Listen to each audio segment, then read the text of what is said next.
Arizona Cardinals at the Dallas Cowboys. The Cowboys are 6.5 point favorites. This is up from 5 all the way to 6.5 at some spots right now in favor of the Cowboys. A total of 51.5 or 52. Steven, this is kind of an unfortunate circumstance here in this one because we would have, if the Cardinals had not looked as bad as they did and the Cowboys had not looked as good as they did, we probably would have gotten about a 3 on this one, and this would have been just the ultimate buy opportunity on the Cowboys, like the greatest buy opportunity on the Cowboys there was. Instead, we didn't get that. It played out against us. They opened the line in that no man's land at 5. Now it's crept up to 6.5 in favor of the Cowboys. I think you could only play the Cowboys side here because that defense is going to shut down whatever in the hell Cliff Kingsbury's trying to do on offense with his Cowboys at this point. That being said, another one of those games where the line has kind of gotten to an appropriate point. I don't really love running to one side or the other here. And if anything, maybe yet again, I'm looking at another under because at 52, I'm sitting here saying, hey, with the way that this Cardinals offense has looked, the way that this Cowboys defense has played, I think 52 might be too much, but maybe that makes in the account before it's all said and done. But as we sit right now, this game's kind of confusing to me. It is, yeah. Matt, it wouldn't shock me in the least, though, if this Cowboys defense is so damn good that they're turning people over and giving their offense short fields. Like we all liked the under last week against Washington, and that defense was so dominant that it led to free points essentially for the Cowboys, and we went flying past the under here to the over like by the second quarter or so.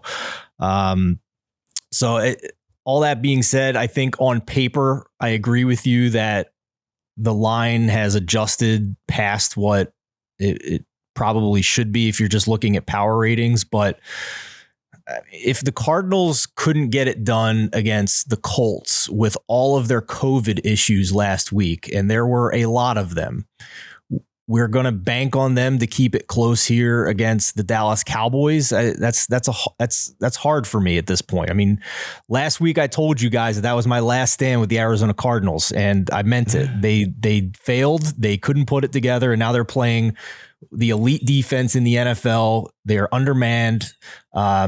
James Conner and Rondale Moore, I think, are both game time decisions again this week. So I'm off the Cardinals at this point, guys. I'm sorry. You blew it. Listen, yeah, I don't blame you. I mean, Brad, when we take a look at this, I mean, the Cowboys, it seems like if what we saw last week on the offensive side of the ball, they look good for them. They're peaking at the right time. There's no doubt about that. Is it sustainable? They're not going to score that many points, but I think the way that they ran that offense is certainly the way they should be running it a lot more, which is, focusing a bit more on the pass, of course, passing early downs, things like that. So, I think you would probably lean Cowboys here unless I'm way off, but I don't know. Is 6.5 now too much? Yeah, I actually went to try and bet -5.5 this morning and saw 6.5s across the board. So yeah, I've ended up on Cowboys team total over. There was a 28.5 at Caesars William Hill earlier. I'm fine with 29.5. So they've sped up over the. I mean, you saw that Monday night against Washington. Over the last 3 weeks, though, they're the fastest offense in the league, about 25 seconds per snap. They go in no huddle. And actually, who leads the NFL in no huddle rate is the Cardinals here. So we're going to get a lot of plays here. But I think they're leaning into what they do well. As you say, the pass is this 11 personnel on the field, one tight end, Blake Jarwin, and then those 3 receivers. Now the Cardinals here, we've already spoken about they've lost JJ Watt, so they're not really getting any pressure.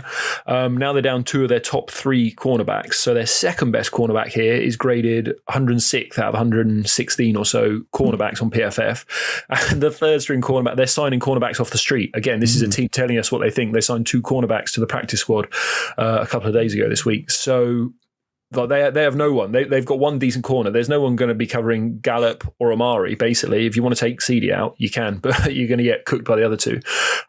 So, yeah, I think we've got matchup advantages. They're going at speed. I think they're going to score a lot of points. So it's a bit. I just didn't know what to do with the other side of the ball.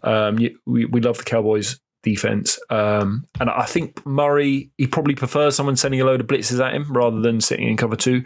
So I think they could break a few plays, but yeah, I would rather stick with the Cowboys team total. Yeah, I think that they're going to be able to get it done here as well. It's just, man, I'm with you. Even at 5, I was like, man, this 5, and then I should have bet it at 5, and then now I let it get away and sitting here at 6, and it would be the only bet I would make. I would certainly not take the points with the Cardinals the way that this team is going, and the way that the trajectory of kind of what I think Cliff Kingsbury maybe is just coming back around on him here. But that being said, I do like your angle on this one.